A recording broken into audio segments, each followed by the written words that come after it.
There's a question I want you to ask yourself before you keep reading, and I need you to take it seriously. How long do you think you would survive without bathing? Not a week, not a month. I'm talking about years, about an entire lifetime, about entire generations of people who were born, grew up, had children, and died without ever having taken a single full bath. Not because they were naturally dirty, not because they had no access to water, but because the church, the greatest power of their time, had told them that wetting the body was an act of sinful vanity that opened the doors of the soul to the devil. That was the Middle Ages. And what I'm going to tell you today, you will not find in any pretty documentary with lute music and illuminated castles. This is what really happened when hygiene was considered a moral crime.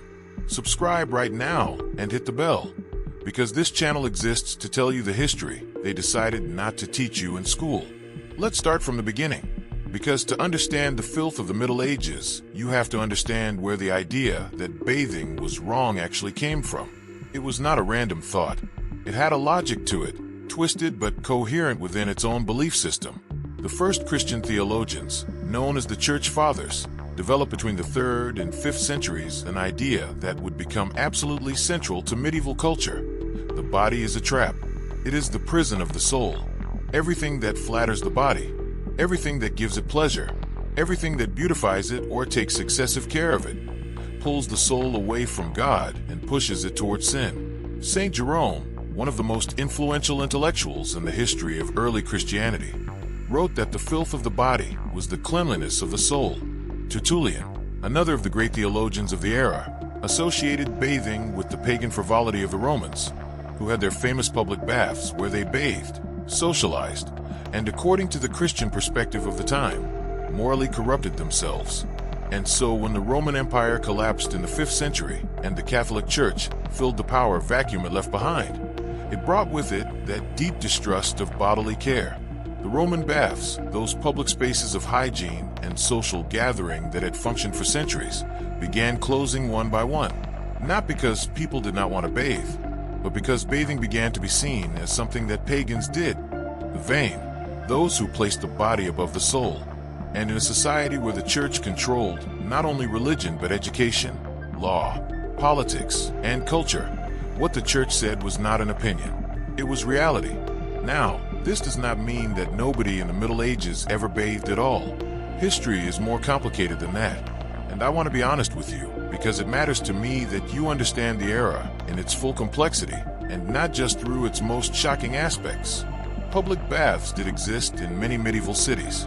They were called stews in English, étuves in French, and had equivalents throughout almost all of Europe.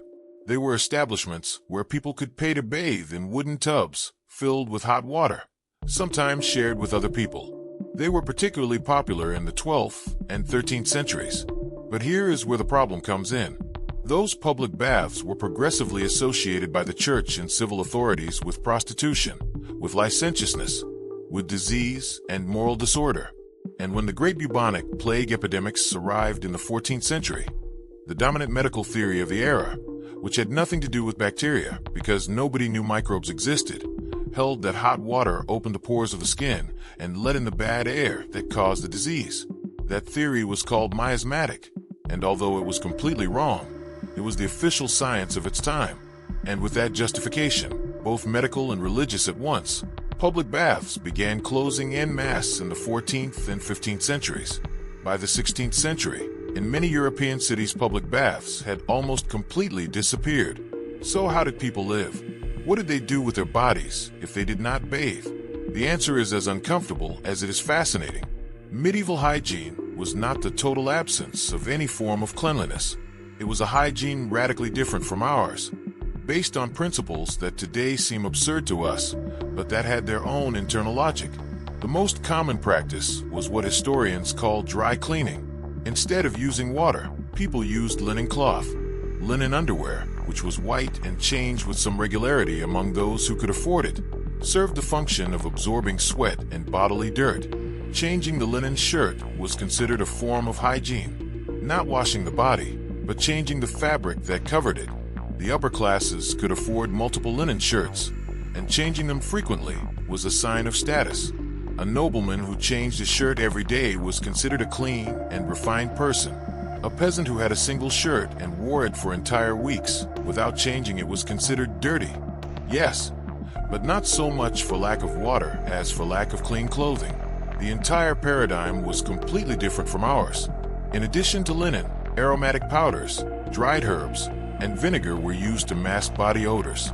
Wealthy people carried with them small containers filled with spices, dried flowers, or aromatic resins that they held up to their nose in public spaces to avoid having to smell others, or to avoid being smelled themselves. They were called pomanders, and they were basically the medieval equivalent of deodorant, except they did not work to eliminate the smell, but only to cover it up. Tell me in the comments whether you had imagined anything like this, or whether you thought medieval people simply lived with no form of hygiene at all, because I think the reality is far more interesting than the stereotype. But now comes the part that is really going to disturb you, because up to this point, we have been talking about the upper and middle classes, about nobles and merchants. What happened to everyone else? What happened to the 85 or 90% of the population that was made up of peasants, living in rural villages, with no access to fine linen or pomanders, or any kind of hygiene product whatsoever? The answer is that they lived in a state of filth that today is difficult for us to mentally process.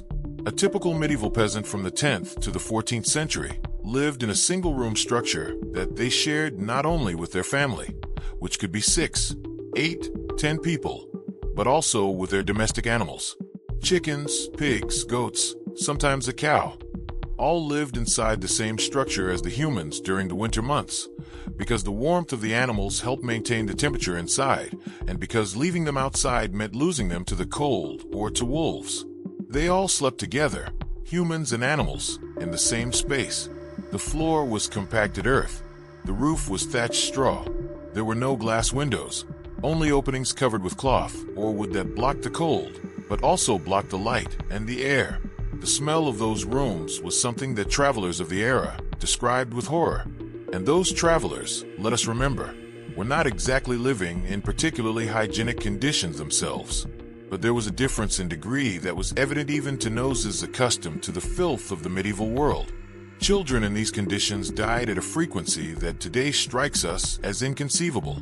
Infant mortality before the age of 5 in medieval Europe is estimated at between 30 and 50%, depending on the region and the period. 1 out of every 2 children did not reach their 5th birthday, and the majority of those deaths were not caused by the great dramatic epidemics we remember from history books. They were caused by intestinal infections from contaminated water, by parasites, by wounds that became infected because nothing was ever washed, by respiratory diseases that spread in enclosed unventilated spaces where the entire family slept piled on top of each other. Let's talk about water because this is fundamental. Water in the Middle Ages was a constant source of disease, and people knew this intuitively even though they lacked a conceptual framework to explain it. They knew that certain sources made people sick and others did not. They knew that the water from certain wells killed animals, and they had developed survival strategies that made sense within their understanding of the world. The primary one was, just as in Lisbon, which we covered in another video, consuming fermented drinks instead of water. Low-alcohol beer, which in medieval English was called small beer, was the daily drink of virtually the entire medieval European population, including children, monks, peasants, and nobles, not to get drunk, but because the fermentation and brewing process eliminated enough pathogens to make the drink relatively safer than water from rivers or wells. It is estimated that a medieval peasant consumed between 2 and 4 liters of small beer per day. It was their water, it was their hydration, and it contained between 1 and 3 degrees of alcohol, enough to kill bacteria, but not enough to generate constant intoxication in adults who were habituated to it. Monasteries produced beer in large quantities, not only to sell, but for the daily consumption of the entire monastic community. But even with that survival strategy, disease was omnipresent. Dysentery was so common, it was considered a normal part of life. Intestinal parasites, roundworms, tapeworms, pinworms, infected an enormous proportion of the population on a chronic basis. Archaeological studies of medieval latrines, and yes, Archaeologists do study preserved fecal matter from centuries ago because it contains invaluable historical information, show that virtually 100% of the individuals whose remains have been analyzed had evidence of parasitic infection. Not some of them, all of them. And then the Black Death arrived. Between 1347 and 1353, bubonic plague swept through Europe in a way that has no precedent in the history of the continent. It is estimated to have killed between 30 and 60% of the total European population. In some regions, the mortality was even higher. Entire cities were left practically depopulated. Villages disappeared from the map. Corpses accumulated in the streets because there were not enough living people to bury the dead. And the brutal irony of all of this is that the accumulation of garbage, of human and animal excrement, of unburied corpses that characterized medieval cities was exactly the perfect environment for the rats and fleas that transmitted the Yersinia pestis bacterium that caused the disease. The structural filth of the medieval world did not only make daily life miserable, it created the perfect ecological conditions for the worst pandemic in human history. The people of the era did not understand why it was happening. They could not understand it. They turned to the only explanation available to them. It was divine punishment. And if it was divine punishment, the logical response was penance, fasting, prayer, and public flagellation. Not hygiene, not isolation. Well, isolation they did attempt. The first quarantines in history were established precisely during the Black Death in Italian port cities like Ragusa and Venice, which prohibited ships from infected areas from disembarking for 40 days. The word quarantine comes from 40 giorni, 40 days in Italian. That actually worked, but it was an intuitive and empirical solution, not based on any real understanding of the disease. What did not work was thinking that praying more and bathing less was going to solve the problem. The Middle Ages ended, as all historical periods do, gradually and unevenly, depending on the region. The Renaissance brought a revaluation of the human body, of anatomy, of empirical science.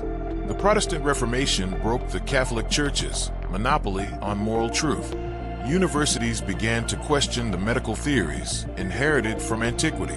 And little by little, very slowly, hygiene began to be reinterpreted not as sin but as virtue. But that process took centuries.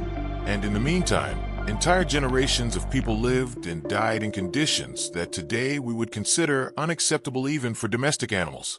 Not out of stupidity, not out of laziness, but because the system of knowledge and power within which they existed gave them no tools to understand what was happening or to change it. And that, I believe, is the most important thing we can take away from all of this. Not the easy mockery of medieval people for not bathing, but the genuinely uncomfortable question of what things we are doing today, with all our science and technology and access to information, that future generations are going to look back on with the same horror and the same disbelief with which we look at the Middle Ages. That question strikes me as more valuable than any historical fact I have given you today. And I would love for you to answer it in the comments. What do you think we're doing right now that in 500 years is going to seem just as absurd and just as dangerous as not bathing because the church said so? Write it below. I genuinely want to read what you think. And if you made it this far, you already know what to do. Share this video with someone who thinks history is boring. Subscribe if you have not done so yet, and hit the bell so you do not miss what is coming, because the next video is going to be just as uncomfortable, just as revealing, and just as necessary. See you there.